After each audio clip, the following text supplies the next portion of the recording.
The Last Spear. Book 1, The Ascent. Chapter 1, The Hunter's Oath. Expanded. The fire had long since died, but the stench of scorched flesh still clung to the mountain winds like a curse.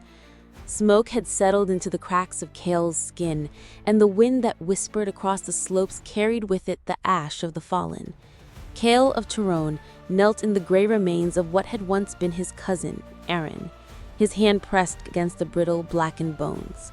They crumbled at his touch, fragile as dried leaves. Only the skull remained intact, staring upward with hollow eye sockets, teeth locked in an eternal grin that mocked the living. He did not cry. There were no tears left in him.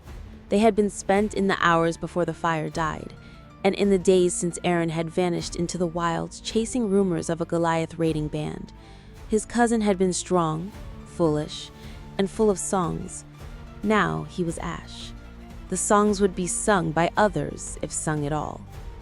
Behind Cale, the women of the village stood in a half-circle at the edge of the scorched clearing. They swayed gently as they sung the dirge of the doomed, their voices low and resonant, trembling with age and sorrow. The chant was older than the village itself, passed down through generations like a family curse. It was not a song of mourning.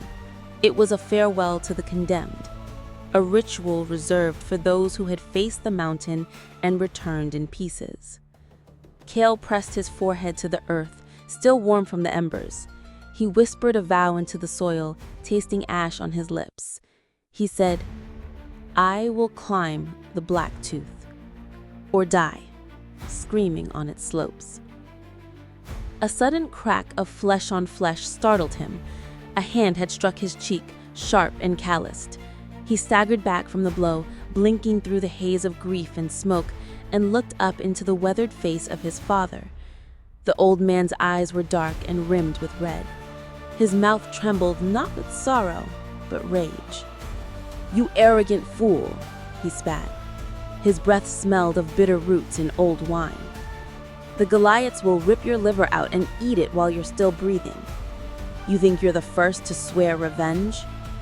Cale's voice rasped, cracked from days without rest. "No, but I will be the last."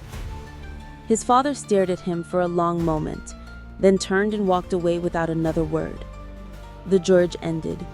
The women vanished into the trees like ghosts. Cale stayed until the moon rose high, casting silver over the charred bones. Only then did he rise. Before dawn, he prepared. When even the birds were too afraid to sing, Cale was already at the edge of the village, armed with nothing but a water skin, a flint knife, and his grandfather's spear, an heirloom broken halfway down the shaft during a long-forgotten skirmish, now bound with deer sinew and iron nails. The head still gleamed faintly in the dark. No one came to see him off. That was the custom. Only the dead were honored, and Cale was as good as dead. The gates loomed before him, carved with crude images of stags and sunbursts. He placed his palm on the splintered wood, breathed deep of the cold air, and stepped through. He did not look back.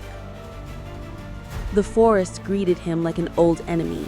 The trees whispered secrets in the early light, and the wind moaned through their twisted limbs. Every footstep sunk into moss and loam. Somewhere far above, the Black-Tooth Mountain pierced the clouds, a jagged titan crowned in storm. He walked towards it without hesitation, toward the mountain that ate men and spat bones, toward vengeance, toward death, and toward something else he did not yet understand.